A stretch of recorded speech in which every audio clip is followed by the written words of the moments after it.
والصلاة والسلام على قاسم العلوم والحكم وعلى آله وصحبه سادات العروب والعجم. أما بعد فأعوذ بالله من الشيطان الرجيم. بسم الله الرحمن الرحيم. قال الله تبارك وتعالى في كلام المجيد وفرقانه الحميد: قل لا أسألكم عليه أجرا إلا المودة في القربى. وقال تبارك وتعالى في مقام آخر: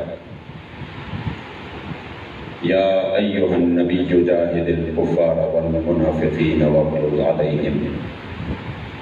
صدق الله مولانا العظيم وصدق رسوله النبي الكريم الأمين. وقال رسول الله صلى الله عليه وسلم: إني أشهد عدد تراب الدنيا أن مسيلمة كذاب. صدق رسول الله صلى الله عليه وسلم.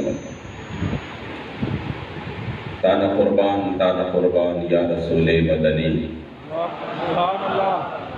تانا قربان یا رسول مدنی. تماشقۂ سبحان یا رسول مدنی. استا محبت چے بکم زلکی نقشوی نبی نشتہوے زلکی ایمان یا رسول مدنی. مجھے بزم نور کے اغراض و مقاصد اور ان جس مشن کے لیے آپ تمام نے سعی اور کوشش کی ہے، کچھ نہ کچھ مجھے بتایا گیا اور میں نے آپ لوگوں کی اس محبت اور جس طریقے سے تربیت ہوئی ہے تو یقیناً میری ملاقات تو نہیں ہوئی. قبلہ مفتی جناب سردار علی صاحب رحمۃ اللہ تعالیٰ علیہ ونور اللہ قدم الشریف سے، مگر اتنا ضرور میں نے محسوس کیا کہ انہوں نے اپنے آپ کو بھی حضور کی دین کے لیے وقف کیا تھا، اور آپ کی سینوں میں بھی حضور کی دین کی خدمت کی جو لگن اور جو کوشش آپ کر رہے ہیں وہ ثمرہ ہے. جو انہوں نے جس طریقے سے یہ مشن شروع کی ہے تو مجھے اندازہ ہو رہا ہے کہ انشاءاللہ تعالیٰ ایک دن اور ایک وقت آئے گا کہ حضور کے ناموس کا، حضور کی عزت و ناموس کو، دین اسلام کا پرچم انشاءاللہ تعالیٰ صرف پاکستان میں نہیں پوری دنیا میں بلند ہوگا انشاءاللہ. میں ہمیشہ یہ کوشش تو کیا کہ میری زبان پشتو ہے، تو جب بھی اکثر تقاریر بھی خیبر پختونخوا میں ہوتے ہیں، خطابات بھی ادھر ہوتے ہیں، تو میں جب یہاں پر بھی شروع کرتا ہوں تو صرف دو ایسے شعراء نعت خوان گزرے ہیں کہ میں ان کے اشعار سے اپنے تقریر کا آغاز کرتا ہوں. تو آج بزم نور کے زیر اہتمام اس پرنور اور روحانی محفل پاک میں اسی ولی کامل کے اشعار سے بھی شروع کرنا چاہتا ہوں. خیبر پختونخوا کے دو مشہور اور عظیم عاشقان رسول گزرے ہیں. اس میں ایک مشہور نام ہے حضرت عبد الرحمن بابا. اور عبد الرحمن بابا وہ شخصیت ہے جس کو اللہ کریم نے جو شان عطا کی ہے. 350 سال بعد آپ کا مزار مبارک کھولا گیا. 350 سال بعد جب آپ کی مزار کی منتقلی ہو رہی تھی تو 350 سال بعد بھی آپ کا جسم مبارک بھی صحیح سلامت تھا اور آپ کا کفن مبارک بھی صحیح سلامت تھا. یہ شان ہے خدمتگاروں کی، سرکار کا عالم کیا ہوگا. ویسے سوچنے کی بات ہے 350 سال گزر گئے ہیں، اور 350 نہیں، ابھی تو تقریباً 375 سال گزر چکے ہیں، مگر اس کے باوجود آج بھی گوجرا میں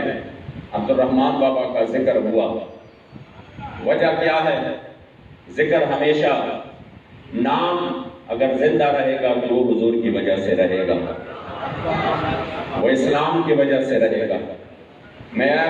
اگر اس مجمع سے میں تمام مجمع سے یہ پوچھ لوں کہ آپ کے جو دادا ہے پردادا ہے اس کے آگے آپ کے جد امجد کسی کو شاید نام بھی نہیں معلوم کہ میرے تیسرے درجے میں میرے دادا کون تھے، میرے چوتھے درجے میں میرے دادا کون تھے اور اس کی قبر کہاں پہ ہے۔ مگر میں گوجرا کے ایک چھوٹے بچے سے بھی پوچھ لوں کہ 1000 سال پہلے لاہور کے نگری میں ایک درویش آیا تھا، 1000 سال پہلے آیا، آپ کو اس درویش کی نام معلوم ہے؟ گوجرا کے بچے بچے پکار رہے گے کہ ہاں وہ حضرت سیدنا داتا علی حجویری ہے۔ وجہ کیا ہے؟ نام زندہ رہے گا اسلام کی وجہ سے، نام زندہ رہے گا حضور کی وجہ سے۔ یہ صدیاں گزر جائے گی، ہم نہیں ہوں گے، مگر حضرت قبلہ مفتی سردار علی رحمت اللہ تعالی علیہ کا نام زندہ رہے گا انشاءاللہ۔ وجہ کیا؟ وجہ صرف اور صرف یہی ہے کہ جس کا بھی نام رہے گا وہ میرے مصطفی کریم کی وجہ سے ہوگا۔ حضرت بلال نے حضور سے فرمایا تھا اذ المکارم فی آفاقنا اذا ذکرت ونحن بکفینا یضرب المثل، یا رسول اللہ قیامت تک ہمارے نام کے چرچے ہوتے رہیں گے، قیامت تک لوگ اپنے بچوں کے نام ہمارے نام سے موسوم کریں گے تاکہ ہماری جو عشق و محبت کی حرارت ہے ان کو ملے۔ ہمارے عام طور پہ ہمارے جو دیکھتے ہیں ہم کہ بچوں نے اپنے والدین نے بچوں کے نام بلال رکھے ہیں اور ان کو پتہ ہے کہ بلال میرے مصطفی کریم کا عاشق تھا، کیوں رکھے ہیں؟ تاکہ وہ برکت مل جائے میرے بچے کو بھی۔ قیامت تک آپ کے ذکر کے چرچے بلند ہوتے رہیں گے۔ یا رسول اللہ اگر قیامت تک لوگ ہمارے نام کو یاد کریں گے اور بڑی بڑی مثالوں میں یاد کریں گے کہ دیکھو حضرت بلال نے یہ کیا تھا، حضرت بلال نے یہ کیا تھا، تو حضرت بلال نے حضور سے فرمایا یا رسول اللہ یہ اپنے وجہ نہیں ہوگی، لوگ ہمیں اپنی وجہ سے یاد نہیں کریں گے، قیامت تک ہمارے نام کے چرچے ہوں گے یا رسول اللہ آپ کی خاطر ہوں گے، آپ کی وجہ سے ہوں گے۔ تو 350 سال بعد بھی جب ایک عاشق رسول کا تذکرہ، حالانکہ آپ کا جو خاندان ہے وہ بڑے نواب اور بڑے جاگیردار تھے، یہ درمیان میں بالکل ایسے تھے فقیر، کسی دنیاوی چیز کا کوئی پرواہ نہیں، مگر آپ کے جاگیردار بھائی کو آپ کے گاؤں والے بھی نہیں جانتے تھے۔ عبد الرحمن بابا کو خیبر پختونخوا کا بچہ بچہ جانتا ہے، ہمیشہ دے زمان سر وسطا قدم ہوئے اور چترسو سادہ پورے راہ کے دم ہوئے۔ آج بھی کربل سیمینار جو یہاں پر گوجرا میں منعقد ہو رہا ہے اور اس میں امام علی مقام کا تذکرہ ہے اور اس میں اہل بیت کا تذکرہ ہو رہا ہے، وجہ کیا ہے؟ صدیاں گزر جائیں گی مگر پھر بھی نام زندہ رہے گا تو امام علی مقام کا زندہ رہے گا۔ صدیاں گزر جائیں گی نام اہل بیت کا زندہ رہے گا، وجہ یہ ہے کہ انہوں نے اپنے آپ کو حضور کے دین کے حوالے کیا، انہوں نے اپنے آپ کو حضور کے دین کے لیے وقف کیا۔ تو میں صرف 2 اشعار پڑھ کے آگے اس موضوع پر کچھ اپنے جو میں بار بار جب یہ دوست احباب آئے مجھے کہا کہ آپ ادھر آئیں گے فیصل آباد میں، گوجرا میں پہلی بھی آیا، تو وہ کہہ رہے تھے کس طرح ہمارا بزم نور کے تحت کربل سیمینار ہوتا ہے اور اس مرتبہ محرم میں یہ جو ہم سیمینار کر رہے ہیں تو 2 مناسبتیں ہیں۔ ایک مناسبت تو محرم الحرام کی وجہ سے امام علی مقام اور کربلائے مولا کے شہیدوں کی یاد میں ہوگی، اور دوسری نسبت تو وہ ہے ستمبر کا مہینہ اور جس کی 7 تاریخ کو اللہ نے پاکستان کو وہ مقام عطا کیا ہے، وہ مقام عطا کیا ہے جو پورے اسلامی ممالک میں کسی کو یہ مقام عطا نہیں ہوئی، جو اللہ کریم جل جلالہ نے ہمارے ملک کی خداداد پاکستان کو عطا کی ہے۔ تو اسی ختم نبوت کے حوالے سے بھی انشاءاللہ تعالی بات ہوگی، اور جو اس پروگرام کا مقصد ہے اس حوالے سے بھی انشاءاللہ تعالی آگے، اور جو اس وقت حالات ہمارے سامنے ہیں اور ہر طرف ہمیں ایک چیلنجز کا سامنا ہے، اسی پر تھوڑی سی بات ہو کر انشاءاللہ تعالی پھر اجازت چاہیں گے۔ سب سے پہلے میں آپ سب لوگوں سے، میں نے ان کو کہا بھی کہ آپ کا اتنا بڑا پروگرام ہوتا ہے تو اس کے لیے تو چاہیے کہ جو اہل زبان ہو کوئی ایسا بندہ لائیں تاکہ ان کی اپنی زبان ہو تو اظہار معافی ضمیر ان کے لیے کوئی مسئلہ نہیں ہے۔ میں نے کہا میرا زبان چونکہ اردو ہے نہیں، اس لیے مجھے اردو میں اسی طرح کے الفاظ بعض وقت نہیں مل رہے جو میں کہنا چاہتا ہوں، تو میں نے کہا اس وجہ سے مشکل پڑ رہی ہے۔ انہوں نے کہا نہیں، جتنے بھی دوست احباب ہے وہ الحمدللہ اس مشن میں میرے مصطفیٰ کریم کے دین کو تخت پر لانے کے لیے اور اپنے کریم آقا کی عزت و ناموس کی حفاظت کے لیے وہ شب و روز سارے محنت یہی کر رہے ہیں۔ مقصد تمام لوگوں کا ایک ہی ہے، آپ اور ہمارا مقصد ایک ہے، طریقہ کار شاید مختلف ہو سکتا ہے، دستور شاید مختلف ہو سکتا ہے، مگر مقصد تمام کا ایک ہے، اور وہ ہے میرے مصطفیٰ کریم کی عزت و ناموس کی حفاظت کرنا اور میرے مصطفیٰ کریم کی دین کی سربلندی اور اپنے کریم آقا صلی اللہ علیہ وسلم کی ختم نبوت کی حفاظت کرنا۔ تو میں نے کہا میں کچھ اپنے انداز سے، مجھے اگر مذکر مؤنث کی فرق ہو تو آپ معاف کیجئے گا، بس بات اگر میں پشتو بولوں، میں نے دوستوں کو کہا کہ میں حضور امیر المجاہدین ادھر تشریف لائے تھے 70% لوگ ایسے تھے جو کہ پنجابی کو کیا اردو بھی نہیں سمجھ سکتے تھے، اردو بھی وہ نہیں سمجھتے کہ ہم یہ امیر المجاہدین کیا فرما رہے ہیں، تو پنجابی تو پھر دور کی بات ہے۔ میں نے کہا امیر المجاہدین کوئی پنجابی کا جملہ بھی ارشاد فرماتے تھے تو وہ نیچے سے جھوم اٹھتے تھے، تو پھر مجھے امیر المجاہدین نے فرمایا کہ یہ سمجھتے تھے میری باتوں کو؟ میں نے کہا حضور 70% نہیں سمجھتے تھے، مگر اتنا ضرور ان کو سمجھتے کہ حضور امیر المجاہدین جو بول رہے ہیں، زبان شاید ایک نہ ہو، زبان کی ہمیں سمجھ نہ ہو، مگر بات تو انہوں نے ایک ہی کرنی ہے کہ انہیں مانا، انہیں جانا، نہ رکھا غیر سے کام، للہ الحمد میں دنیا سے مسلمان گیا۔ اس لیے میرے جد امجد پکار اٹھے، تانا قربان یا رسول مدنی، اور تماشقائے سبحان یا رسول مدنی، ستا محبت جے پکم زڑکے نقشوی نبی نشتہ بے زڑک ایمان یا رسول مدنی، او کہ ہزار زلہ ایمان روڑی خوبستال عشقہ چرے بنشک مسلمان یا رسول مدنی، ستا کمال جمال کرم سوال چرب رضاشی زمان محمد امین ستان عطفان یا رسول مدنی۔ اور جب 1953 میں آپ پانسی گھاٹ میں تھے اور آپ پر پانسی کا حکم ہوا تو آپ نے جس طرح کہ فیض اللہ کافی کی مشہور اشعار ہے تو آپ نے اسی وقت کا فرمایا کہ بہر رختم عزت روح پیداشی، یا رسول اللہ کہ بہر رختم عزت روح پیداشی، قربانی بیکرم ضرور ومین استا اور استاد امین بوانوڑ دل برا۔ جب انہوں نے پانسی کا حکم سنایا تو آپ کی آنکھ مبارک میں آنسو آ گئے، تو انگریز کے یاروں نے کہا کہ یہ ابھی تو آپ کو پانسی بھی نہیں ملی اور آپ رو رہے ہیں۔ آپ نے فرمایا میں اس وجہ سے نہیں رو رہا کہ میں موت سے ڈر رہا ہوں، رونا اسی بات کا ہے کہ ہائے کاش کہ بہر رختم ضرور پیداش ہوئے، ہائے کاش میرے ہر بال کے بدلے مجھے اللہ ہزاروں جانے دیتا اور قربانی بیکرم ضرور ومین استا، مجھے ہر بال کے عوض اللہ قریب ہزاروں جانے دیتا، اور میں وہ ہزاروں جانے جو مجھے ایک ایک بال کے عوض ملتا وہ میں تمام کے تمام میرے مصطفیٰ کریم کی قدموں میں قربان کر دیتا۔ تو بہر رختم ضرور پیداش، یہ ہے کربلائے معلیٰ کی جو ہمیں سبق مل رہا ہے۔ امام علی مقام جس حالت میں کربلائے معلیٰ کے میدان میں گئے، سبق یہی ہے، نہ اپنے آپ کو بچانے کی کوشش کی، نہ اپنے آپ کو بچایا، خاندان سمیت گئے، حضور کے دین کے لیے گئے، نہ اقتدار نہ کسی اور چیز، صرف حضور کے دین کے پرچم کو بلند کرنے کے لیے گئے۔ یہی ہے درس کربلائے معلیٰ، یہی ہے درس کہ بہر رختم ضرور پیداشی، قربانی بیکرم ضرور ومین استا، استاد امین بوانوڑ دل برا کہ غماز نکری جور ومین استا۔ یا رسول اللہ یہ تو مجھے صرف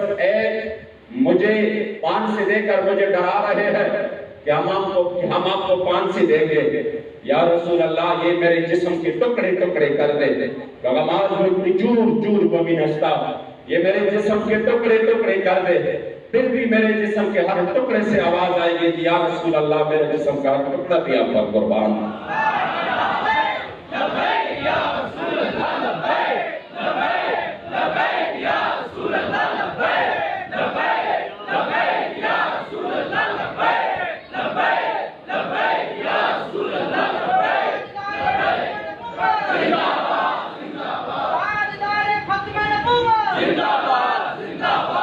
آج کربل سیمینار میں ہم سیدنا امام حسین کا تذکرہ کرتے ہیں،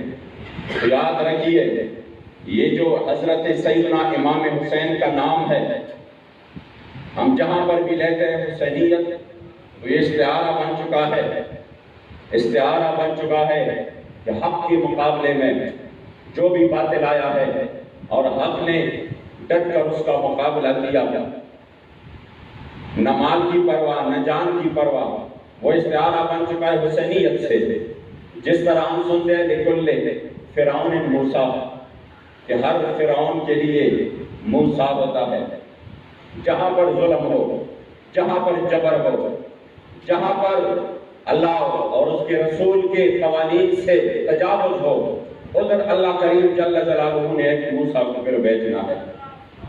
تو اسی طرح اگر ہم امام حسین کا نام لیتے ہیں اور پھر اسی طرح کے پروگرامات میں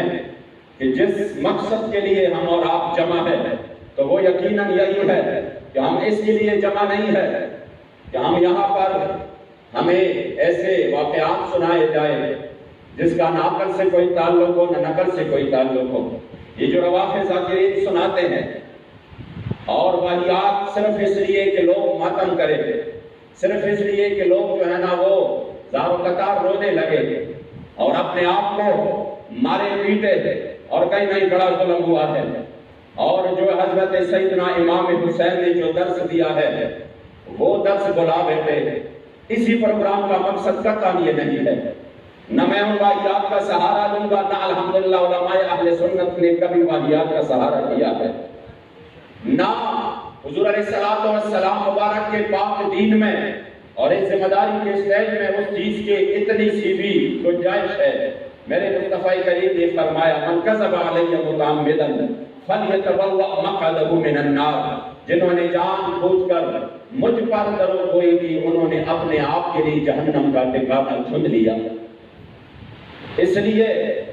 ہم کبھی ایسا نہیں کر سکتے، مگر اتنا ضرور کہیں گے کہ جب امام حسین کربلائے معلیٰ کے میدان میں گئے تو آپ کے جانے کا مقصد کیا تھا؟ آپ رخصت پر عمل کر سکتے تھے، آپ مدینہ شریف میں نمازیں پڑھ سکتے تھے، آپ مدینہ شریف میں حضور کے سامنے تلاوت کر سکتے تھے، آپ مدینہ شریف میں حضور کے سامنے الصلاۃ والسلام علیک یا رسول اللہ پڑھ سکتے تھے، آپ مدینہ شریف میں مدینہ کی پرنور اور معطر فضا میں دن رات آسانی سے اور سہولت کے ساتھ نمازی بھی ادا کر سکتے تھے، اور آپ اسی وقت بلا خوف و خطر زندگی بھی گزار سکتے تھے، مگر آپ نے جو راہ عظیمت اپنے لیے چن لیا اور آپ نے مدینہ شریف جیسے شہر کو الوداع کہا، اور آپ نے حضور علیہ السلام کے قربت سے جب الوداع السلام کہا، تو اس کا مطلب یہی تھا کہ یا رسول اللہ میں قیامت تک آپ کی امت کو یہ پیغام دینا چاہتا ہوں کہ اگر امت مسلمہ پر کوئی سخت وقت آئے، کوئی اسلامی اقدار کا مذاق اڑائے، کوئی حضور کے ختم نبوت پر حملہ کرے، کوئی حضور کے ناموس پر حملہ کرے، کوئی اسلام پر حملہ کرے، اور جب وہ اسلام پر حملہ آور ہو اور پھر میں یہاں آپ کے سامنے بیٹا رہوں کہ نہیں کچھ بھی نہیں ہونے والا، مجھے تو نماز کی اجازت ہے، مجھے تو درود شریف پڑھنے کی اجازت ہے، اس لیے میں قیامت تک امت مسلمہ کو یہ پیغام دے رہا ہوں کہ جب ایسے وقت میں جب فاسق علی اعلان فسق و فجور پر اتر آئے، وہ حضور کی دین کا مذاق اڑائے، تو پھر آپ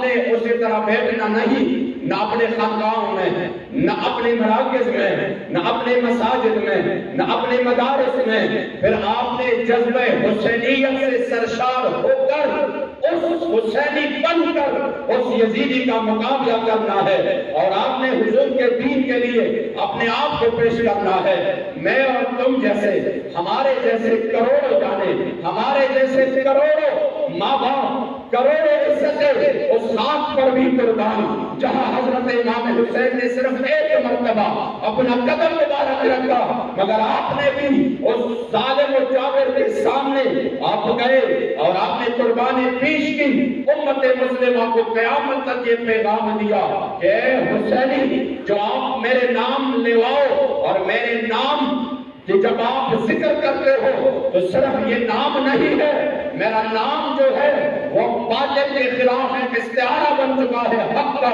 جب بھی میرا نام لوگے اس کے ساتھ لازم ہے کہ آپ نے میرے نانا جان کے دین کے لیے اپنے تن من دم کی قربانی بھی دینی۔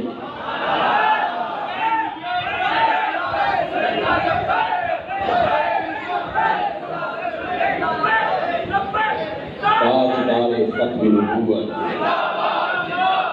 تاجدار ختم نبوت،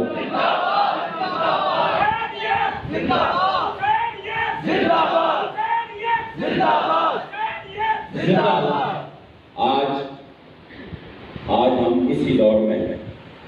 اگر ذکر امام حسین کا کرے اور باطل کے سامنے سر جھکائے، اور اگر ذکر حضرت امام علی اصغر کا کرے، ان کی شہادت کا کرے، اور ہم شہادت کے نام سے بھی ڈرے، ہم حضور کے دین پر مٹنے کے لیے تیار نہ ہو، ہم جہاد کے نام سے بھی ڈرے، مجھے بتائے کیا ہم حسینی ہو سکتے ہیں؟ کیا ہم حسینی ہو سکتے ہیں؟ کبھی نہیں۔ اس لیے کفار نے تو یہی چاہا، کفار نے چاہا یعنی اس امت کو، ان میں جو حسینی جذبہ ہے یہ حسینی جذبہ ان سے نکال دیا جائے۔ حسینی جذبے کا معنی جہادی جذبہ، حضور جیش و وفا کا جذبہ، مر مٹنے کا جذبہ، یہ نکالا جائے۔ باقی ہمیں ان سے کوئی پرواہ نہیں، وہ آ کے ہمارے یورپ میں ٹھہرے ہم ویلکم کریں گے، یہ جا کر کسی اور ملک میں ٹھہرے ہم کہیں گے آئیے ہم آپ کے لیے مراکز بناتے ہیں، آئیے ہم آپ کو مرحبا کہتے ہیں۔ آپ نے صرف جہاد کا نام نہیں لینا، آپ نے صرف حضور کے دین کے لیے میدان میں نکلنے کا نام نہیں لینا، آپ ہمارے مرضی کا اسلام بیان کرو، لوگوں کے سامنے بیان کرو کہ میرے مصطفی کریم علیہ السلام کا یہ طریقہ تھا، میں قربان ہو جاؤں حضور کے ایک کریم کے ایک سنت پہ۔ دنیا اور مافیہ سے ایک عاشق کے لیے حضور کا ایک سنت جو ہے وہ بہتر ہے۔ مگر کبھی تو یہ بھی بیان ہونا چاہیے کہ جس ہاتھ مبارک سے حضور علیہ السلام اپنے دائیں ہاتھ مبارک سے کھانا کھاتے تھے، اسی ہاتھ میں 27 مرتبہ اسی ہاتھ مبارک میں حضور علیہ السلام نے بنفس نفیس اسلام کے لیے تلوار بھی اٹھائی ہے۔ آپ بات کو سمجھ رہے ہیں؟ جس ہاتھ مبارک پر آپ سنت بیان کر رہے ہیں یہ بھی بیان کرے کہ اسی ہاتھ مبارک پر حضور علیہ السلام نے 27 مرتبہ بنفس نفیس خود اپنے ہاتھ میں تلوار اٹھائے اسلام کا دفاع کیا ہے۔ اور اسی ہاتھ مبارک میں احد کے دن آپ نے تلوار اٹھا کر جس پر یہ شعر بندہ جس پر یہ شعر موجود تھا، فی الجبن عار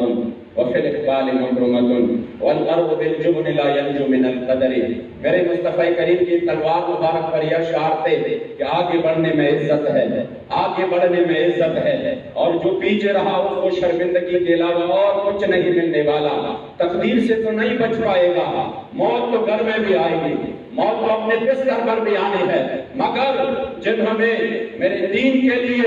آگے بڑھ کر اپنے آپ کو پیش کیا، اس کی قسمت کی کیا بات ہے، اللہ کریم نے اس کو دارین میں عزت پھر عطا کی ہے۔ کبھی یہ بھی بتانا، ابھی ہمارے حالات یہ ہے کہ ایک سائٹ پہ وہ لوگ ہیں جو دعویٰ کو محبت کی کرتے ہیں، دعویٰ تو محبت کی کرتے ہیں، مگر اس مشن کی مخالفت میں دن و رات لگے ہیں، اور اس کا نام ہے رافضیت۔ جہاد کے منکر، حضور علیہ السلام کے صحابہ کے منکر، حضرت امام سیدنا حیدر کرار سے اگر آپ کے محبت کا دعویٰ ہے تو حضرت سیدنا علی سے پوچھا گیا کہ حضرت کی صحابہ میں سب سے بڑے بہادر کون تھے؟ آپ نے فرمایا ابو بکر صدیق تھے۔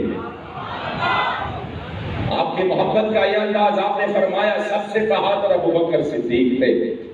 اگر حضرت علی حضرت ابو بکر صدیق سے اتنا پیار کرتے ہیں، اتنی محبت کرتے ہیں، پھر حضرت عمر فاروق سے محبت کرتے ہیں کہ کیا اس فیصلے کا میں کیا کہوں؟ حضرت ابو بکر صدیق کے اس فیصلے پر میں نثار جاؤں کہ آپ نے انتخاب اپنے بعد حضرت عمر فاروق کا کیا، تو حضرت علی کرم اللہ وجہ اس پر راضی ہو اور وہ اس فیصلے کا خیر مقدم کرے، اور آپ حضرت عمر فاروق کو گالیاں بکے، الیاذ باللہ آپ حضرت سیدنا ابو بکر صدیق کو گالیاں بکے، آپ تمام صحابہ تمام میں سے اکثر صحابہ کو العیاذ باللہ مرتدین کہے تو مجھے بتائیے حضرت علی کہاں پہ کھڑے ہیں رضی اللہ تعالیٰ عنہ؟ اس لیے تو ہم کن کے کہتے ہیں سنی کا عقیدہ الحمدللہ سورج سے بھی زیادہ واضح ہے۔ ہم نے کہا جدھر علی گیا حضور نے فرمایا علی حق پر ہے تو ہم علی کے ساتھ ہے، میدان میں آ گئے ہو تو اب کل کے بات کہو ہم تو علی کے ساتھ ہے، تم کس کے ساتھ ہو؟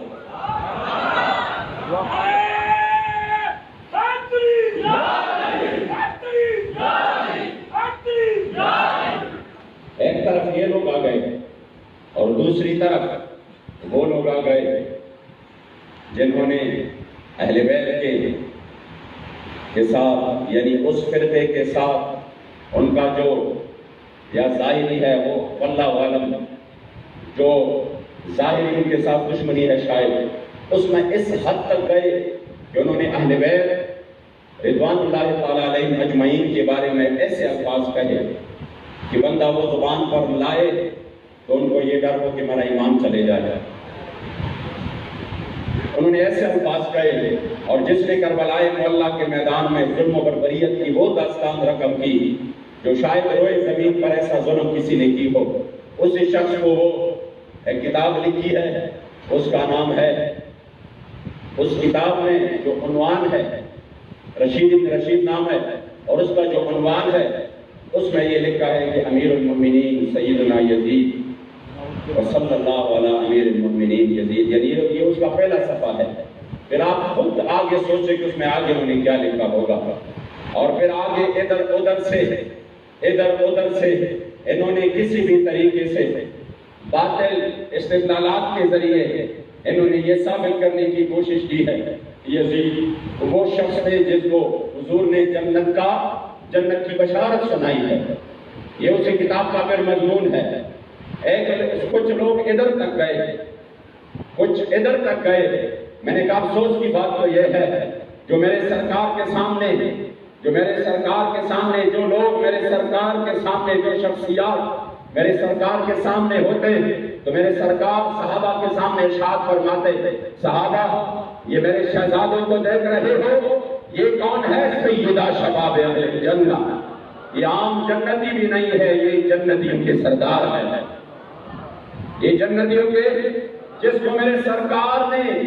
صحابہ کے سامنے بار بار فرمایا یہ جنتیوں کے سردار ہے،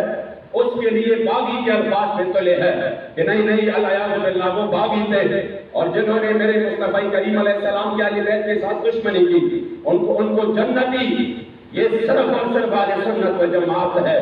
جس کے حکم سے آج یہ صدا اٹھ رہی ہے کہ الحمدللہ اہل سنت وہ لوگ ہیں جس کے رگ میں میرے مصطفی کریم کی محبت بھی ہے، میرے مصطفی کریم کے اہل بیت کی محبت بھی ہے، اور جس کے رگ میں میرے مصطفی کریم کے صحابہ کی محبت بھی ہے۔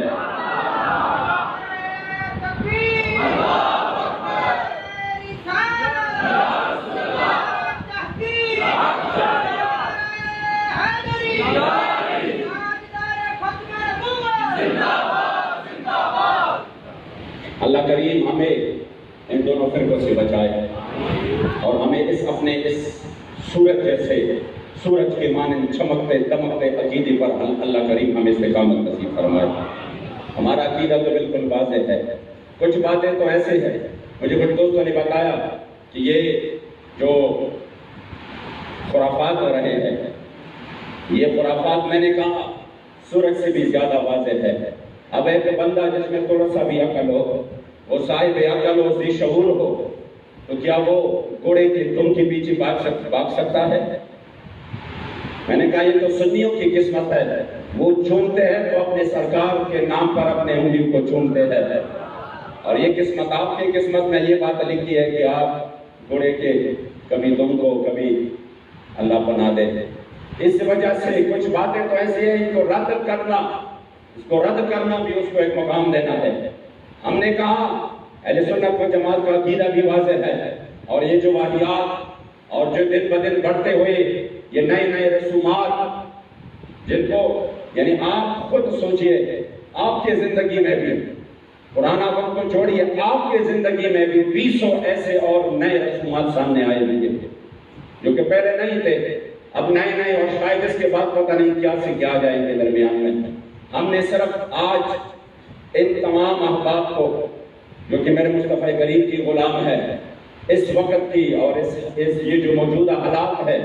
اس کی مناسبت سے ایک پیغام دینا ہے، اور اس پیغام کو ہم حسینی پیغام کا نام دیتے ہیں۔ اس پیغام کو ہم کربلا کا پیغام، اور میرے مصطفیٰ کریم کے اہل بیت نے جو قربانی دی ہے، کس لیے دی ہے، وہی نام دیتے ہیں کہ شہداء نے اپنے خون کے نذرانے پیش کیے کس لیے۔ آج اگر ہم ہر جابر کے سامنے سر تسلیم کریں، ہم ان کے ظلم و جبر کے سامنے بیٹھ جائے، ہم کہیں تم نے اپنا کام کرنا ہے، ہم نے اپنا کام کرنا ہے، میرے مصطفیٰ کریم نے فرمایا یہ میرے امت کے علماء کا کام بالکل بھی نہیں ہے۔ بنی اسرائیل کا یہ کام تھا کہ وہ سلاطین کے پجاری بن گئے، انہوں نے پیسے دیے بادشاہوں نے،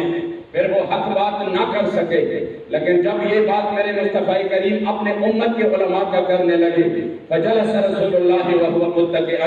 حضور مبارک تکیہ آپ تشریف فرماتے، آپ بیٹھ گئے،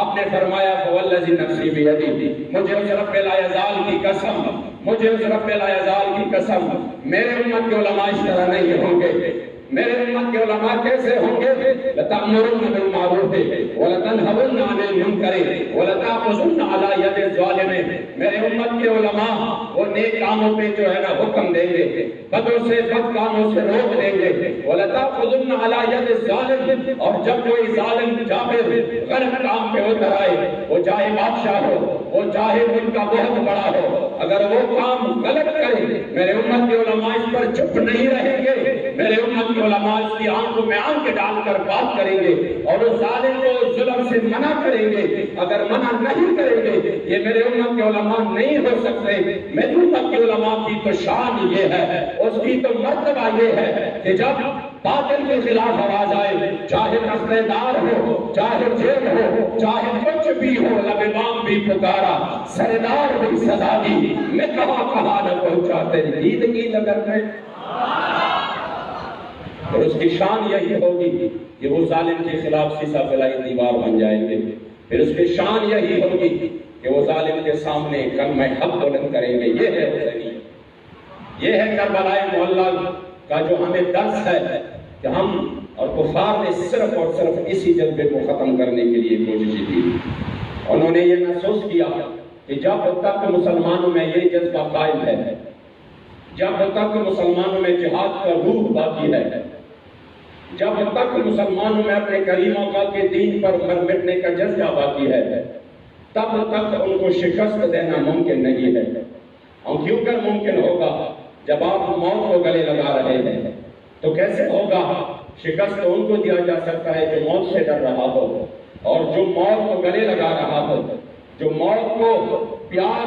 اور محبت اس طرح موت سے کر رہے ہو کہ اس موت کے لیے میدان کارزار میں اللہ سے مانگ رہا ہو، یا اللہ مجھے شہادت کا رتبہ نصیب کرے، کیا ان کو بھی شکست دے سکتے ہیں کوئی؟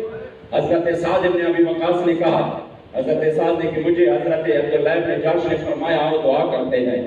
احد کے موقع پر آؤ دعا کرتے ہیں کہ میں نے دعا کی اللہ کل میرے آپ کے دشمنوں کے ساتھ مقابلہ ہو، کوئی بڑا جبری دشمن میرے مقابلے میں آ جائے، پھر آپ کی رضا کے لیے میں اس کا سر قلم کر دوں، پھر اس کی مال غنیمت مجھے مل جائے اور میں آپ کی رضا کے لیے تمام کام کروں۔ حضرت عبداللہ بن جاش نے اس پر امین کہا، پھر عبداللہ بن جاش نے دعا کی کہ یا اللہ کل جب میرا مقابلہ ہو تو میرے مقابلے میں بھی ایک ظالم جابر کافر کو لے آ، اور جب وہ میں ان سے آپ کے رضا کے لیے مقابلہ کروں تو پھر اس کے بعد وہ میرا سر کاٹ دے، پھر میرا سر قلم کر دے، پھر اس کے بعد وہ میری وجود کا مسئلہ کر دے، میرے آنکھیں نکال دے، میرے ہاتھ اور میرے کان وہ کاٹ دے، میری ناک کاٹ دے۔ جب میں قیامت کے دن آپ کے دربار میں حاضری ہو رہی ہو تو آپ مجھ سے سوال پوچھے کہ اے عبداللہ یہ آپ کے وجود کو کیا ہوا ہے؟ فیما جدیا، کس وجہ سے یہ آپ کے آنکھوں اور آپ کے کان اور آپ کے ناک جدا جدا ہے، یہ کیوں آپ کے وجود کے ٹکڑے ٹکڑے ہے؟ میں صرف اتنا کہوں فیکا وفی حب رسولک، یا اللہ آج آپ اور آپ کے رسول کے محبت میں آپ نے وجود کے ٹکڑے آپ کے دربار میں پیش کر رہے ہیں۔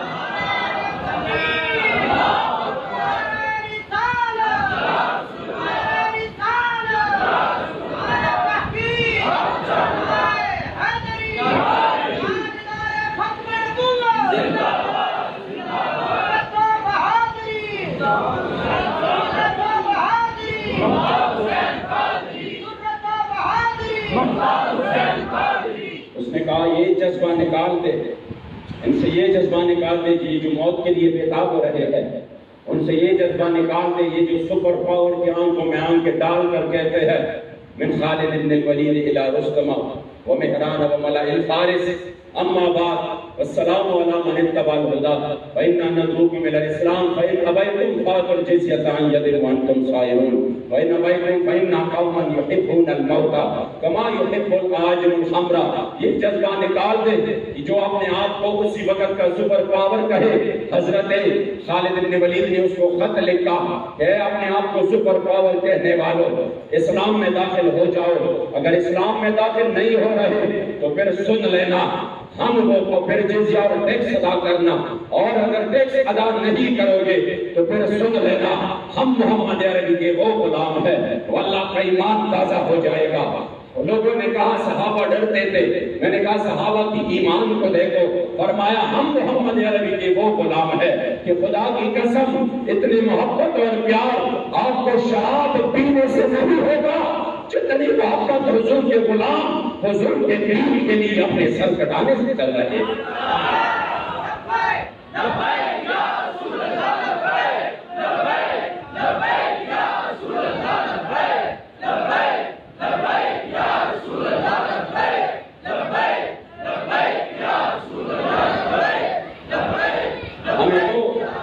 ہمیں تو ہر طرف سے چیلنجز کا سامنا ہے۔ ہمارے میڈیا پر بھی وہ لوگ بیٹھے ہیں جنہوں نے حضور کے دین کو اس انداز میں پیش کیا، اور ہمارے کچھ ایسے علماء بھی ہیں جنہوں نے حضور کے دین کو اس انداز پر اپنی ہی انداز میں جو ان کو سہولت کا لگے، جو ان کے لیے انتہائی ایزی ہو اور آسان ہو، اسی انداز میں پیش کرتے ہیں۔ اس کی وجہ سے کسی نے قوم سے وہ حضرت علامہ اقبال نے یہ گلہ اور شکوہ اسی وقت کیا تھا، بہتر ہے ان بیچارے مغولوں کے نظر سے پوشیدہ رہے پاس کے احوال و مقامات۔ ان کو یہ نہ بتانا، ان کو یہ نہ بتانا کہ اپنی تاریخ کیا ہے، ہاں میڈیا پہ ان کو یہ بتانا کہ ہاں فلاں عورت وہ انڈیا کی وہ فاحشہ عورت آج ان کی برتھ ڈے تھی تو برتھ ڈے میں کتنا پاؤنڈ کیک تھا، یہ ضرور بتانا کہ کیک کتنے پاؤنڈ کی تھی، یہ ضرور بتانا کہ ان کا ڈریس کیسا تھا، میڈیا پر یہ ضرور بتانا کہ فلاں فاحشہ جو عدالت آ رہی تھی تو وہ عدالت آنے میں اس کا لباس کیسا تھا اور وہ کس انداز سے آ رہی تھی، یہ ضرور بتانا، مگر یہ نہ بتانا کہ جب حضور کے دین کے غلام حضور کے دین پر قربان ہونے کے لیے جا رہے تھے تو اس کا انداز کیا تھا، یہ نہ بتانا کہ جب غازی الدین کو صبح 5 سے ہو رہی تھی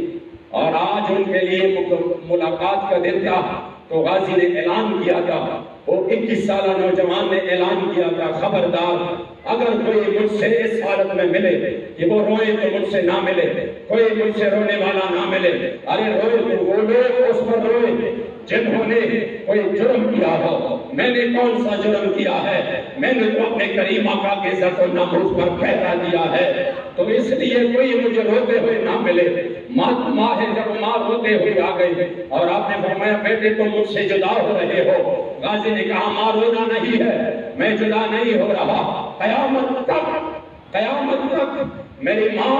فخر رہے گی، نسلیں آپ پر فخر کرے گی کہ آپ نے ایک ایسے بیٹے کو جنا تھا جنہوں نے حضور کے عزت و ناموس پر اپنے آپ کو قربان کر دیا۔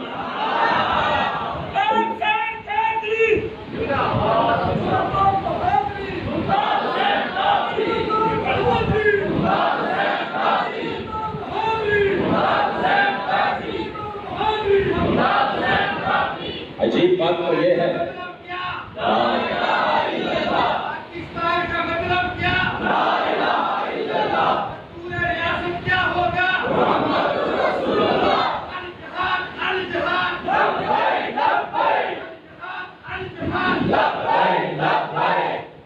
اس لیے انہوں نے کہا ان کو یہ نہ دکھانا کہ کل کون سی ہے، اور آج غازی الدین شہید فرما رہے ہیں من عاشق سرمستم ازدار میں اندیشم پروانہ جاوازم ازنار میں اندیشم چو عاشق گلزارم از ریار چدارم چو عاشق گلزارم از ریار چدارم چو گنج بدست آمد ازمار میں اندیشم۔ آپ نے کہا مجھے کیا پرواہ، یہ مجھے 1000 مرتبہ مجھے پھانسی دے دے۔ جو پروانہ جو کہ نار اور روشنی کا پروانہ ہو، وہ جب اب وہ جاتا ہے تو ان کو یہ پرواہ نہیں میرے پر جل جائیں گے۔ وہ عاشق جو ہے مجھے کیا پرواہ، ان میڈیا والے اس کو نہ دکھانا۔ آپ سوچ رہے ہوں گے کہ ہم کس حال میں جی رہے ہیں، یعنی جنہوں نے حضور کے دین پر پہرا دیا، جنہوں نے جذبہ حسینیت کو زندہ رکھا، جو کربلائے معلیٰ کے میدان سے جو صدا اٹھے تھی اسی صدا پر لبیک کہا، ان کا نام و نشان تک نہ میڈیا پر نہ ہمارے عام زبانوں پر۔ آپ نے دیکھا ہوگا جگہ جگہ پہ شاہراہوں کے لیے نام مختص ہے، شاہراہوں کے لیے نام مختص ہے، کالج اور یونیورسٹیز کے لیے نام مختص ہے۔ اسی طرح پاکستان میں اغیار کے ناموں پر بھی ہم نے دیکھے ہیں، کنگ ایڈورڈ کالج بھی ہے، دیال سنگھ کالج بھی ہے، اور اسپتالی بھی، گنگا رام اسپتال بھی ہے، اسی طرح کے اور بھی نام ہے۔ کبھی آپ نے سنا ہے کہ غازی الدین شہید روڈ بھی ہے، کبھی آپ نے سنا ہے کہ غازی القیوم شہید روڈ بھی ہے،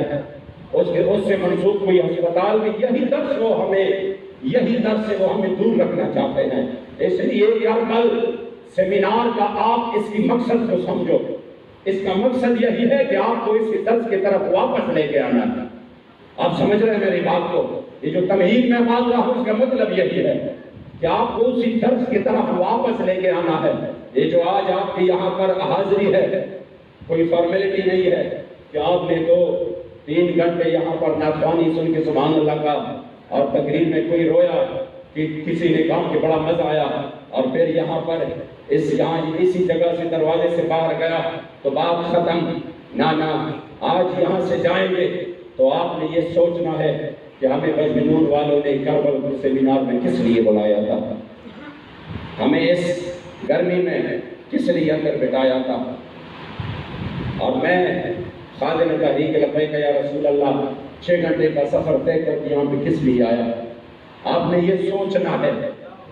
سوچنا یہی ہے بس۔ میں اس لیے کہہ رہا ہوں کہ انہوں نے یہ تیار کر رکھا ہے، پاکستان میں ہوں گے ایسے بہت سے مواقع، father day, mother day, Kashmir day, اس لیے اور بھی کافی مزدور ڈے، اس پر اور بھی بہت سارے، مگر کبھی آپ نے غازیان اسلام ڈے کے بارے میں نہیں سنا۔ حالانکہ میجر ریٹائرڈ امیر افضل نے اپنے کتاب میں کہا ہے کہ اسی درجے پر جب غازی الدین شہید رحمت اللہ تعالیٰ علیہ کا خون گرا، اسی دھرتی پر جب غازی عبد القیوم کا خون گرا، اسی دھرتی پر جب شہداء اسلام کا خون گرا، اسی خون، مقدس خون کی وجہ سے اللہ نے پاکستان کو مارد وجود کے لیے اس کو سبب بخشا۔ ان شہداء اسلام کے خون کی برکت سے اللہ نے ہمیں پاکستان دیا ہے، مگر آج نام بھی نہیں ہے۔ ہاں ہوگا تو کیا ہوگا، رنجیت سنگھ کا مجسمہ ضرور نصب ہوگا۔ کتنی شرم کی بات ہے۔ رنجیت سنگھ کون تھا؟ جنہوں نے پاکستان کی ایک مسلمان بیٹی کو بعد از وصال ان کی قبر کی بے حرمتی کی، اور شرف النساء کی قبر سے قرآن مجید اور تلوار اٹھا کے وہ قبر کھول کے ان کی بے حرمتی کی۔ آج اسی کا مجسمہ ضرور ہمیں لاہور میں ملے گا۔ کیوں؟ ہم اتنے بے حس ہو چکے ہیں، اتنے بے ضمیر ہو چکے ہیں۔ شرف النساء وہ مسلمانوں کی وہ بیٹی جو قرآن اور تلوار ساتھ رکھتی۔ کسی نے کہا کہ کیوں آپ اس طرح کر رہے ہو؟ فرمایا اس لیے، یعنی یہ مناسبت کیا ہے تلوار اور قرآن کا؟ تو آپ نے کیا خوب جواب دیا، آپ نے فرمایا یہ جو قرآن ہے اسی وجہ سے میں ان کے ساتھ تلوار رکھ رہا ہوں کہ یہ تلوار قرآن کی حفاظت کرے، اور یہ تلوار اس لیے رکھ رہا ہوں کہ یہ تلوار، یہ قرآن اس تلوار کی حفاظت اس طریقے سے کرے، کبھی یہ ظلم پر نہ چلے، کبھی یہ مظلوم پر نہ چلے، بلکہ یہ ہمیشہ اللہ اور اس کے رسول کے راستے میں مظلوموں کے حفاظت کے لیے اور اللہ کے دین کے لیے اور اعلاء کلمت اللہ کے لیے چلے۔ اس لیے میں نے دونوں کو ساتھ رکھا اور پھر وصیت کی کہ جب میں مر جاؤں تو میرے لحد میں یہ دونوں رکھ لینا۔ اس عالم نے اس کے وفات کے بعد یہ نکال کے آج ہم نے اسے رنجیت سنگھ کا مجسمہ نصب کیا ہے۔ مجھے جواب دے یہ ہم کس طرف جا رہے ہیں، یہ ہم کس طرف لوگوں کو لے کے جا رہے ہیں۔ ہم کہیں گے جذبہ حسینیت کا یہ مطلب ہوا، ہم کہیں گے آج کربل سیمینار ہے، آپ کو بتایا گیا کہ اس کا مقصد یہی ہے۔ باہر لوگ کہیں گے یار یہ کیسا، اس میں تو نہ کسی کے رونے کی آواز آئی، نہ کسی نے اپنے آپ کو مارا پیٹا، اتنا بڑا جو سانحہ ہوا تھا میرے مصطفیٰ کریم کی پور کہ آپ کے گھر کے پور جو جل گئے تھے تو کسی نے جو ہے نا اپنے آپ کو مارا بھی نہیں۔ میں نے کہا مارے تو وہ لوگ اپنے آپ کو جن کا عقیدہ یہ ہو کہ وہ مر چکے ہیں۔ ہم زندہ جاوید کا ماتم نہیں کرتے، ہم ماتم کبھی نہیں کریں گے۔ ماتم اگر ہمارے دین میں اور شریعت میں جائز ہوتا تو حضرت سیدنا علی کرم اللہ وجہہ الکریم جب حضور کے سامنے جب میرے مصطفیٰ کریم وصال فرمانے لگے، اور شیعہ کی کتابوں سے یہ حوالہ ہے، نہج البلاغہ سے یہ حوالہ ہے کہ آپ نے اسی وقت میرے مصطفیٰ کریم کو فرمایا یا رسول اللہ، یا رسول اللہ، اگر آپ کے فرامین نہ ہوتے، اگر آپ کے ارشادات نہ ہوتے تو یقین کرے ہم اتنے روتے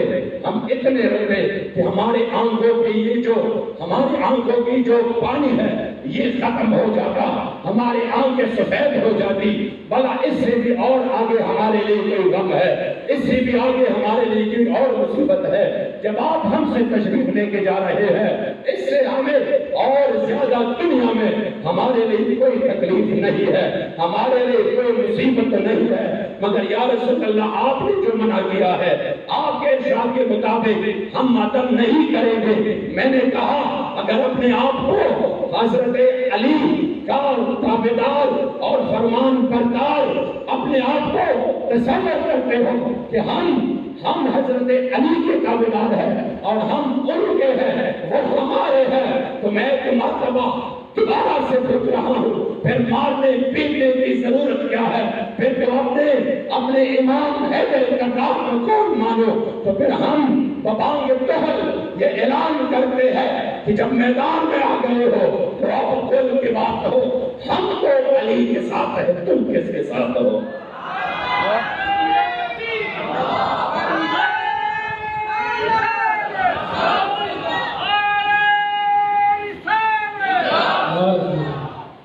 اس لیے ہم ماتم نہیں کریں گے، ہم انشاءاللہ تعالی اسی جذبے کو آگے لے کے جانے کی کوشش کریں گے۔ ہم اسی جذبے کو میرے مصطفیٰ کریم کے غلام اسی جذبے کو آگے لینے کی کوشش کریں گے اور اسی کو اپنے لیے دستور عمل اپنی زندگی کا بنائیں گے۔ اس لیے کفار نے یہی کوشش کی کہ کسی بھی طریقے سے مسلمانوں سے یہ جذبہ نکالیں۔ اب یہ جذبہ نکالیں گے تو پھر آپ ان پر چاہے لاکھوں ظلم کریں۔ میرے مصطفیٰ کریم حضرت سیدنا علی کرم اللہ وجہہ کا ارشاد مبارک ہے اور یہ آپ غور سے سنیں، آپ راوی ہے۔ میرے مصطفیٰ کریم کا ارشاد مبارک ہے، حضرت سیدنا علی کرم اللہ وجہہ الکریم راوی ہے۔ آپ فرماتے ہیں ہم حضور کے ساتھ تشریف فرماتے، حضرت مصعب ابن عمیر تشریف لے آئے۔ ہم نے دیکھا کہ حضور علیہ السلام نے حضرت مصعب ابن عمیر کے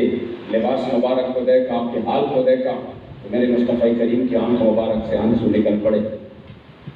ہم نے کہا یا رسول اللہ یہ آنسو کس وجہ سے؟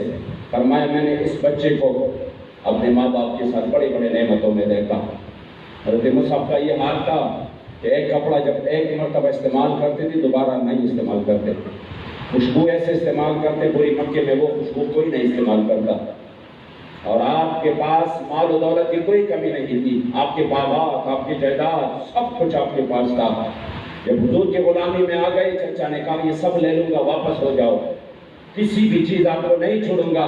حضرت مصعب نے عمیر نے کہا کہ چچا جان سب کچھ لے لو، باغات بھی لے لو، میرے ساری جتنی بھی مال و دولت ہے یہ سب لے لو، میں سب کچھ چھوڑ سکتا ہوں، مصطفیٰ کے در کا غلامی کبھی نہیں چھوڑ سکتا۔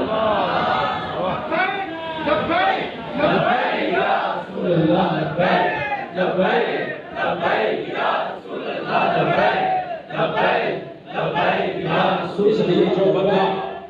جو بندہ میرا ایک مرتبہ میرے مصطفیٰ کریم کی غلامی میں آ گیا، پھر تو ان کے لیے اور دروازے، پھر مکمل طور پر پھر بھی ایک ہی دروازہ ہے، محمد کا در چھوڑ کر جانے والوں، ہوا نہ گزارا تو پھر کیا کرو گے؟ ہمیں کیا، چلو تم خدا ہی کو مانو، خدا کا نہ مانا تو پھر کیا کرو گے؟ مر ہی جاؤں میں اگر اس در سے جاؤں دو قدم، کیا بچے بیمار غم اور بے مسیحا چھوڑ کر؟ ایسا تو ہو نہیں سکتا، میں مصطفیٰ کریم کا غلامی کبھی نہیں چھوڑوں گا۔ انہوں نے کہا پھر تمام کے تمام مال دولت آپ سے ہم لے لیتے ہیں، کہہ لے لو، کوئی مسئلہ نہیں۔ حضور کے سامنے آ رہے تھے، صرف ایک تہبند تھا، ایک چادر، اور اسی چادر پر بھی چمڑے کے پیوند لگے تھے۔ تو پھر میرے مصطفیٰ کریم نے ارشاد فرمایا صحابہ میں وہ حال دیکھ رہا ہوں، میں وہ حال دیکھ رہا ہوں، قریب ہے وہ زمانہ آنے والا ہے کہ آج تو آپ کے لیے ایک چادر بھی نہیں ہے، مگر میں وہ زمانہ دیکھ رہا ہوں آپ کے لیے آج کھجور بھی نہیں ہے، پورے آپ کے لیے کھجور بھی نہیں ہے، آپ کے گھر بار بھی نہیں ہے، مگر میں وہ زمانہ دیکھ رہا ہوں کہ آپ کے کانے کے دسترخوان کا یہ عالم ہوگا، آپ کے کانے کے دسترخوان کا یہ عالم ہوگا کہ وہ دے آپ صفحتن ورفعت اخرى، ایک کاسا ایک پلیٹ رکھی جائے گی اور دوسری اٹھالی جائے گی، یہ فروٹ ہے، یہ سویٹ ہے، یہ ڈرائی فروٹ ہے، یہ فلاں چیز ہے، یہ فلاں چیز ہے، کھانا اوپر سے جائے گا دوسرا۔ آج ہمارا یہی حال ہے، آج ہمارا ہر دن کا کھانا جب ہم کھاتے اسی طرح کھاتے ہیں، ایک چیز اٹھا لی جاتی ہے دوسری لائی جاتی ہے، نہیں یہ بھی کھانا ہوگا، یہ بھی کھانا ہوگا، یہ بھی کھانا ہوگا۔ پھر حضور نے فرمایا اور میں دیکھ رہا ہوں کہ لوگ جو ہے نا کیا ہوگی، احدکم غدا فی حلۃ وراح فی حلۃ، آپ میں سے ایسے لوگ ہوں گے جو صبح بھی،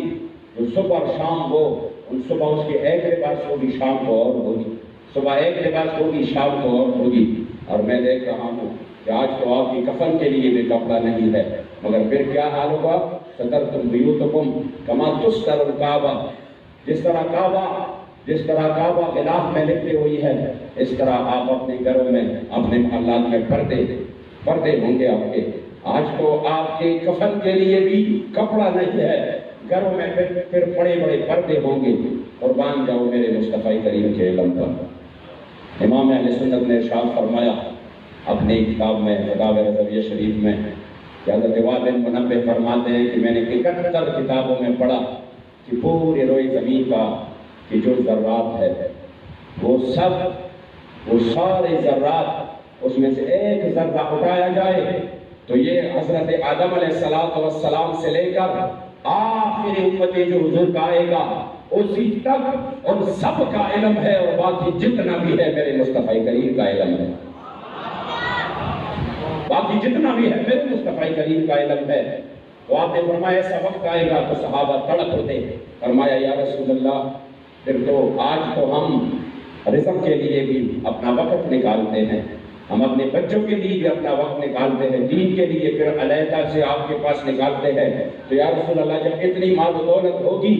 پھر تو نتفرغ للعبادہ، پھر تو ہم عبادت کے لیے فارغ ہو جائیں گے۔ یا رسول اللہ جب اتنی مال اور اتنی وہ ہمارے کشادگی ہوگی تو پھر کیا ونطف المعونہ ہمارے خاندان کے لیے تو یہ کافی ہو جائیں گے، پھر تو وہ زمانہ بہت بہتر ہوگا، لوگ عبادت بھی زیادہ کریں گے اور لوگ اللہ کے دین کے لیے اپنے آپ کو بھی زیادہ پیش کریں گے۔ میرے مصطفیٰ کریم نے ارشاد فرمایا میرے صحابہ وہ زمانہ نہیں، یہ زمانہ افضل ہے۔ وہ زمانہ کیسا زمانہ آئے گا؟ دوسرے حدیث کا مفہوم ہے کہ آپ کو وہن کی بیماری لگ جائے گی، وہن کی بیماری۔ صحابہ سے کہا جس طرح پلیٹ بھوکے لوگ پلیٹ پر آ جاتے ہیں اور تمام کے تمام ایک دوسرے کو دعوت دے کر کھا جاتے ہیں، اسی طرح یہ سارے ممالک آپ پر ٹوٹ پڑیں گے، مسلمانوں پر ٹوٹ پڑیں گے۔ آپ نے فرمایا صحابہ نے یا رسول اللہ ہماری تعداد کم ہوگی؟ حضور نے فرمایا نہیں تعداد تو کم نہیں ہوگی مگر آپ کو وہن کی بیماری لگے گی۔ صحابہ نے پوچھا ومل وہن یا رسول اللہ، وہن کی بیماری کیا ہے؟ جواب دیا گیا حب الدنیا وکراہیت الموت، آپ کو دنیا سے محبت ہو جائے گا، موت سے آپ نفرت کریں گے۔ آج زمانہ دیکھ لے، ہر کسی کا مقصد صرف اور صرف دنیا بن چکا ہے، صرف دنیا کے پیچھے پڑا ہوا ہے، موت کے نام سے بھی ڈرتا ہے، موت ابھی آیا بھی نہیں اور کہتے ہیں کہ کیا میں جنگ کروں مطلب پھر تو موت آ جائے گی، کہتے ہیں جنگوں سے قومیں تباہ ہو جاتی ہے، کہتے ہیں کہ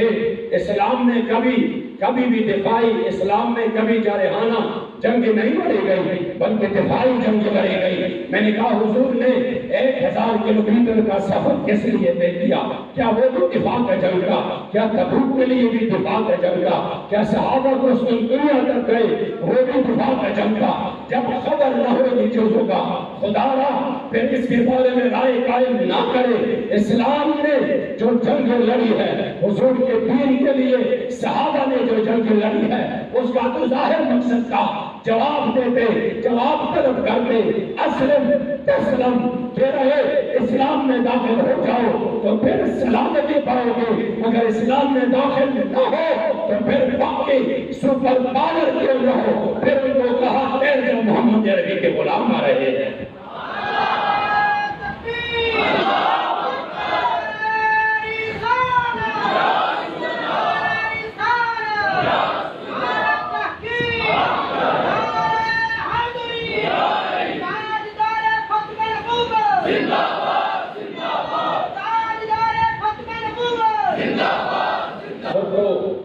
خود کو بزدل ہے، ہمیں بھی بزدل بنا رہے ہیں۔ ان غلاموں کا یہ مسلک ہے کہ ناقص ہے کتاب، سکھاتی نہیں مسلمانوں کو غلامی کے آداب۔ علامہ اقبال نے کہا ان کا یہ مطلب ہے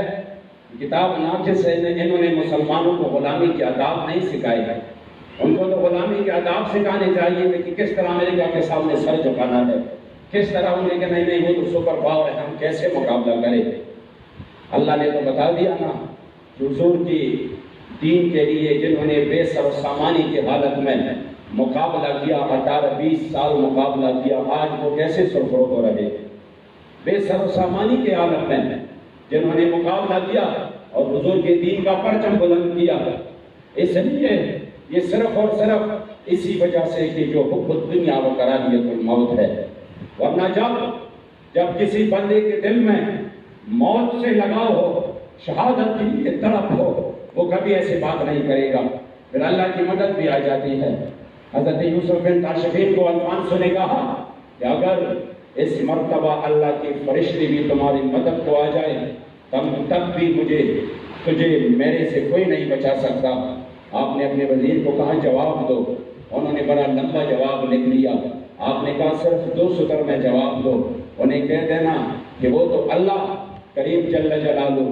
کی مرضی ہے کہ وہ میرے مدد کے لیے فرشتے بھیجے یا نہ بھیجے، وہ تو اللہ کی مرضی ہے، مگر صرف اتنا یاد رکھنا میں محمد عربی کا غلام آ رہا ہوں۔ اور پھر تاریخ گواہ ہے کہ دوپہر سے پہلے الفانسو کو شکست ہوئی اور ان کا فوج مردار ہوا، کچھ باق گیا تو حضرت یوسف بن تاشفین ایک پہاڑ کی چوٹی پر جب انہوں نے نظارہ دیکھا، جگہ جگہ پر یہ مردہ پڑے تھے، ان کی مال غنیمت جگہ جگہ پر بکھرا ہوا تھا اور یہ دم دبا کر بھاگ گئے تھے، تو آپ نے یہ شہادت کی انگلی اپنے دانتوں میں اس طرح دبا کر کہا کہ الفانسو تم تو کہہ رہے تھے کہ اگر اللہ کے فرشتے بھی ساتھ دینے آئے تو پھر بھی میں تم کو تباہ کروں گا، مگر یاد رکھنا تم تو محمد عربی کی غلام کا بھی سامنا نہیں کر سکے۔ یہ ہماری تاریخ ہے، آج ہماری یہی تاریخ ہم سے بلایا جا رہا ہے۔ اس لیے آج اس کربلا سیمینار میں امام علی مقام نے جو راہ عظیمت اختیار کیا تھا، وہ راہ عظیمت ہمیں پکار کر کہہ رہا ہے کہ آ جاؤ میرے نانا جان کے دین کے لیے کمر بستہ ہو جاؤ، آ جاؤ میرے مصطفیٰ کریم کے دین کے لیے کمر بستہ ہو جاؤ۔ مجھے بتائے نا وہ کربلا معلّہ کے میدان میں کیوں گئے؟ آپ کو تو علماء نے بتایا ہوگا کہ یزید علیہ الاعلان فسق کرتا تھا، بتایا ہوگا یزید علیہ الاعلان فسق و فجور پہ اتر آیا تھا، شراب پیتا تھا، کھلے عام اجازت تھی۔ کیا آج شراب کے لائسنس نہیں ہے، اجازت نہیں ہے؟ کیا آج کچھ نہیں ہو رہا؟ مجھے بتائے کیا حضور کے ناموس پہ حملہ نہیں ہوا؟ کیا آسیہ ملعونہ کو فرار نہیں کروایا گیا؟ اس کے بعد بھی ہم سمجھے حالات بہتر ہے۔ خدا کی قسم ایک بات ذہن میں یاد رکھنا، اکثر حضور امیر المجاہدین فرماتے ہیں کہ جنہوں نے بھی حضور کی عزت و ناموس کا سودا کیا وہ دنیا میں بھی ذلیل ہوگا، آخرت میں بھی ذلیل ہوگا۔ سوال یہ پیدا نہیں ہوتا کہ وہ اس ذلت سے بچے۔ جس قوم نے حضور کی ناموس کا سودا کیا وہ کبھی ترقی نہیں کرے گا، یہ جگہ یاد رکھنا، وہ کبھی ترقی نہیں کرے گا۔ جس قوم نے حضور کے ناموس کا سودا کیا، جس قوم نے 2 کوٹوں سے ثابت شدہ ملعونہ کو رہا کروایا اور پھر فرار کروایا، وہ کبھی ترقی نہیں کرے گا، وہ قوم کبھی ترقی نہیں کرے گا۔ ترقی تب کرے گا جو اپنے اس جرم پہ پشیمان ہو کر، توبہ طائب ہو کر اس کی کفارہ ادا کرنے کی کوشش کرے اور حضور کے گستاخوں کو سرعام لٹکائے۔ حضور کی روح خوش ہو جائے گی، پھر پاکستان ترقی منٹوں میں کرے گا۔ ایسے نہیں کرے گا ترقی جس پاکستان کے جس ملک میں لمحہ لمحہ حضور کے روح مبارک کو اذیت دی جا رہی ہو۔ آپ کیا سمجھتے ہیں الذین یؤذون اللہ ورسولہ کا اور مقصد کیا ہے، مطلب کیا ہے، تفسیر کیا ہے؟ اگر حضور کے ناموس پر حملے ہو رہے ہو تو حضور کو اذیت دی جا رہی ہے۔ اگر حضور کے ختم نبوت پر علی الاعلان حملے ہو اور تاجدار ختم نبوت کانفرنس کروانے میں بھی آپ کے لیے مشکلات ہو۔ 7 ستمبر کو ہم ہمیشہ پشاور میں کانفرنس کرتے ہیں، تاجدار ختم نبوت کانفرنس کرتے ہیں۔ اس مرتبہ صرف اسی وجہ سے کہ یہ محرم کا مہینہ ہے، ہمیں ادھر اجازت نہیں مل رہا کہ 3 دن سے جو ہے نا مکمل طور پر وہ ادھر لاک ڈاؤن ہوگا، کوئی بھی بندہ نہ جائے گا نہ آئے گا ادھر سے، پھر آپ کا پروگرام نہیں ہو سکتا۔ ہم نے کہا کیوں نہیں ہو سکتا؟ پھر وہ روافظ کا اپنا جو ہے نا جس کو نہ عقل مانتی ہے نہ نقل مانتی ہے وہ تماشا ہے، اس وجہ سے آپ نہیں کر پائیں گے۔ وہ بھی کس ملک میں جس ملک کو بنایا گیا حضور کے نام پر، جس ملک میں حضور کے ناموس کے محافظین نے 14,000 قربانیاں پیش کی اور جیل اور پھانسیوں کی سزائیں قبول کی، اسی ملک میں تاجدار ختم نبوت کانفرنس کا انعقاد بہت مشکل ہو رہا ہے۔ اب آپ خود سوچئے، اسی ملک میں اسی پر پرچے ہو رہے ہیں، کیوں؟ دہشت گردی کیا ہے؟ اب کل بھی میرا ادھر ہائی کورٹ میں پیشی ہے، کس وجہ سے جرم کیا ہے؟ ہم نے حضور کی عزت و ناموس کی بات کی ہے۔ یہاں پر بہت سارے دوست احباب ہیں جو ابھی عدالتوں کے چکر لگا رہے ہیں، جن کے گھروں میں پولیس آئی، کس وجہ سے؟ انہوں نے حضور کے ناموس کی بات کی ہے۔ تو پھر آج ہم کربل سیمینار میں امام علی مقام کی جذبہ حسینیت کو زندہ کر کے اور اسی کو فالو کر کے یہ بتانا چاہتے ہیں کہ اگر یہ جرم ہے کہ ہم حضور کی عزت و ناموس کا پرچم لہرائے، اگر یہ جرم ہے کہ ہم حضور کے ناموس کا پرچم بلند کریں، ہم تاجدار ختم نبوت کے زندہ باد کا نعرہ لگائے، اگر یہ جرم ہے کہ ہم لبیک یا رسول اللہ کا نعرہ لگائے، ہم حضور کے دین کو تخت پر لانے کی بات کریں، اگر یہ جرم ہے تو سن لینا یہ جرم گوجرا میں بھی ہوگی، فیصل آباد میں بھی ہوگی، پاکستان کے چپے چپے میں ہوگی، گلی کوچے میں بھی ہوگی، اور یہ جرم ہم زندگی میں ہر بار کریں گے، ہر سانس میں کریں گے، بلکہ سرتار کریں گے۔ اس جرم سے ہم کبھی پیچھے ہٹنے والے نہیں ہیں۔ ہمیں پھانسی پر لٹکاؤ یا ہمیں جو بھی سزا دے، یہ جرم ہم زندگی کی ہر سانس میں کریں گے، کرتے رہیں گے۔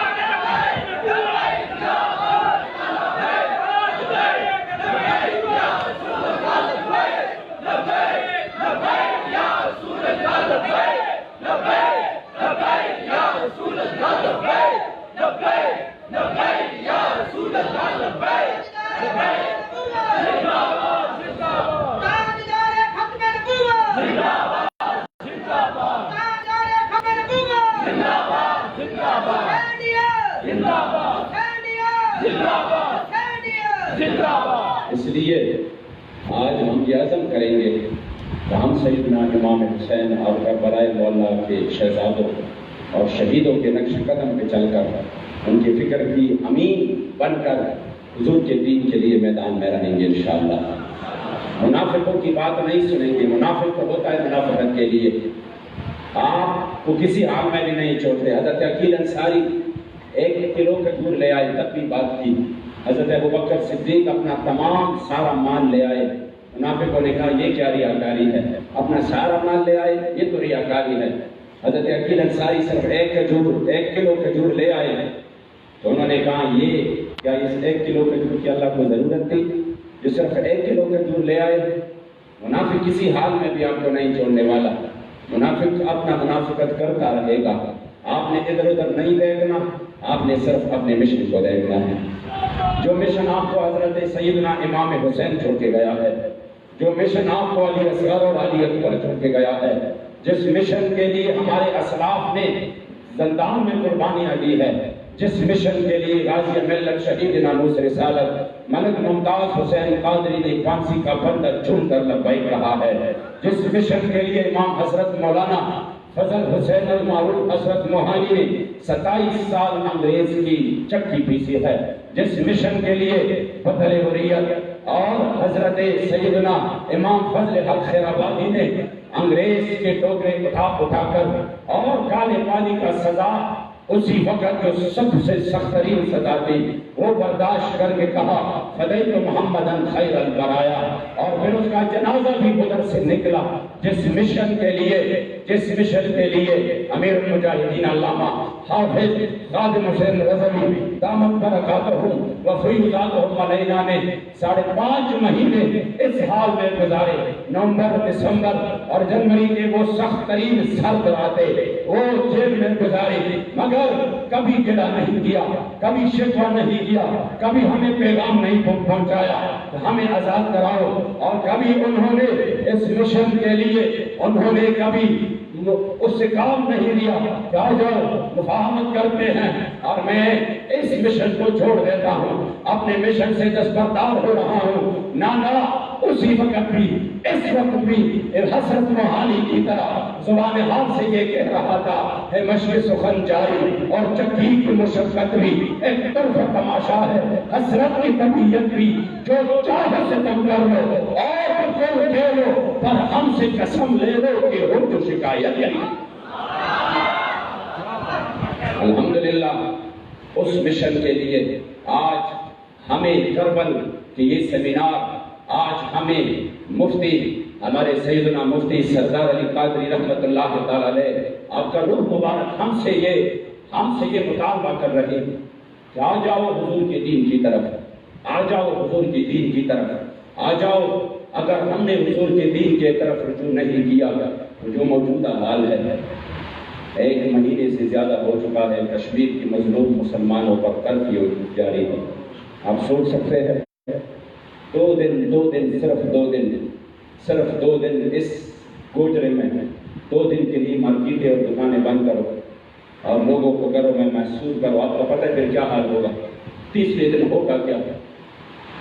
یہ 1 مہینے سے زیادہ ہو چکا ہے۔ بچوں کے لیے دودھ ماؤں کے پاس نہیں ہے، وہ بھوک اور پیاس کی وجہ سے شہید ہو رہے ہیں، ان کی بیٹیاں غائب ہو رہی ہیں، ان کے نوجوان ان کو گولیاں ماری جا رہی ہے، ان کے سامنے اس کے بہنوں کی عصمت دری کی جا رہی ہے۔ خدا کی قسم یہ جو حالات چل رہے ہیں واللہ یہ مت سوچنا کہ وہ تو اس گھر میں ہو رہی ہے، ہمارا گھر تو محفوظ ہے۔ 80 لاکھ مسلمانوں کو 1 مہینے سے زیادہ ہو چکا محسوس کر چکے ہیں، ہے مسلمان کو کوئی پرواہ؟ ہے کوئی اس کے لیے صرف رونے والا بھی کہ ہم آپ کے ساتھ ہیں؟ ہے کوئی مسلمان کہ اس کے غم میں اپنے آپ کو شریک کرے؟ دعوے کو موت کرتے ہی ان کا جواب پتھر سے دیں گے، کب دیں گے؟ جب وہ سارے ختم ہو جائیں۔ اسلام کا تو یہ روح نہیں ہے، اسلام کا درس تو یہی ہے۔ اس نے کہا اسلام دفاع میں کیا؟ ایک حضرت عثمان کی خبر آ رہی ہے، عثمان کی خبر آ رہی کہ ان کو کفار مکہ نے شہید کر دیا، میرے مصطفی کریم 1500 صحابہ کو لے کر موت پہ بیعت کر دیتے۔ یہ ہے اسلام کا مزاج، یہ ہے اسلام کا مزاج۔ سندھ میں صرف ایک بیٹی پکارتی ہے، کشمیر کے ہزاروں بیٹیاں نہیں، سندھ میں صرف ایک بیٹی پکارتی ہے، اور اس ایک بیٹی کی پکارنے پر عراق سے محمد ابن قاسم تشریف لاتے ہیں۔ اسلام کا مزاج یہ ہے کہ صرف ایک خبیث ایک مسلمان کے لیے کو ٹپڑ مارتے ہیں، ادعوہ محمد ینصرکم۔ آج یہ روزانہ کی بنیاد پر ہو رہے ہیں، وہ کفار وہ کافر فوجی مسلمانوں کے ان کے منہ میں پیشاب کر کے کہتا ہے بلاؤ اپنے نبی محمد کو، آپ کو ہم سے بچائے۔ یہ بار بار ہو رہا ہے کوئی پوچھنے والا؟ اسلام کا مزاج تو یہ ہے کہ پھر سلطان صلاح الدین ایوبی اپنے اوپر نیند حرام کرتا ہے کہ میں نے تب تک لیٹنا نہیں ہے جب تک میں اس خبیث سے بدلہ نہیں لوں۔ اسلام کا مزاج تو یہ ہے وَمَا لَكُمْ لَا تُقَاتِلُونَ فِي سَبِيلِ اللَّهِ وَالْمُسْتَضْعَفِينَ مِنَ الرِّجَالِ وَالنِّسَاءِ وَالْوِلْدَانِ الَّذِينَ يَقُولُونَ رَبَّنَا أَخْرِجْنَا مِنْ هَٰذِهِ الْقَرْيَةِ الظَّالِمِ أَهْلُهَا وَاجْعَل لَّنَا مِن لَّدُنكَ وَلِيًّا وَاجْعَل لَّنَا مِن لَّدُنكَ نَصِيرًا۔ یہ ہے اسلام کی مزاج۔ کیا ہوا ہے آپ اللہ کے راہ میں کیوں جہاد نہیں کرتے؟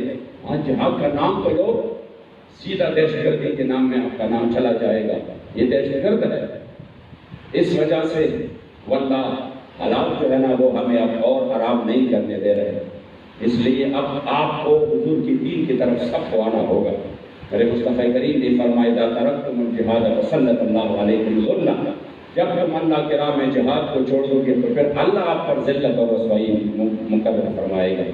پھر اس ذلت سے آپ بچیں گے نہیں، نہ آپ کو نہیں بچا پائے گا،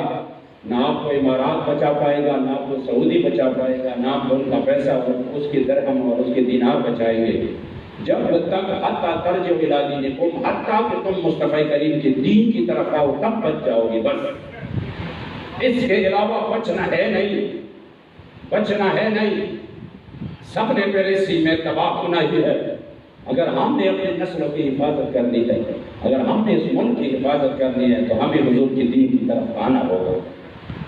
ہمیں دنیا پرستی سے مفاد پرستی سے نکل کر حضور کے دین کے لیے کمر بستہ ہونا پڑے گا۔ ہمیں اس بے حسی کی دور سے نکل کر حضور کے دین کے لیے عملی میدان میں جذب حسینیت لے کر آگے آنا ہوگا، تب ہمارے اوپر اللہ کریم جل جلالہ کرم فرمائے گا۔ اگر یہی حالت رہی کہ ہر طرف قادیانی بھی سر اٹھا رہے ہیں، ہر طرف روافض بھی جو ہے نا ہمیں انہوں نے ہم کو چکرا ہوا ہے مکمل طور پہ، اگر یہی حال رہا کہ ہم اپنے کشمیر بھائیوں کے لیے ہم اس کے لیے کوئی ہم کام نہیں آئے، وہ بھی یہی سوچ رہے ہیں نا، پاکستان کی طرف دیکھ کر یہی سوچتے ہیں کہ جس کے جنڈوں کو ہم نے اپنی سینوں پہ لگا کر انڈین کی گولیاں اڑائی، آج وہ ہمارے لیے کیا کر رہے ہیں؟